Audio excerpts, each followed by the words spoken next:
Yan mga kabukid, atong interviewin yung kasama naming Tagalog mga idol, yung kasama namin nung nakaraan maghakbas ba. Sakit ko nang iyang pangiuran atong niagi mga idol karon ba unsay sakit na pud.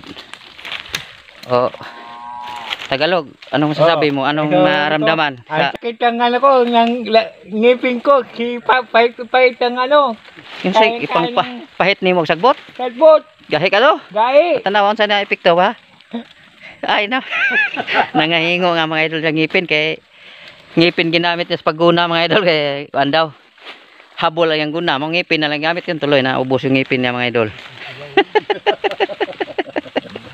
Ngipin lang para hindi na akong kalsod-bisod. Damang lagi. Yun yung idang. Ito nga Kahaka na. isang araw lang banat sa mga kabukid mga idol oh. Yeah, mga sniper. Tagalog. Ini Tagalog. Ngipin lang ni Tagalog ang gamit mga idol. Iba talaga Tagalog. Pero dalawa lang natira sa ngipin niya mga idol. Nalinis nga pero dalawang ngipin natira.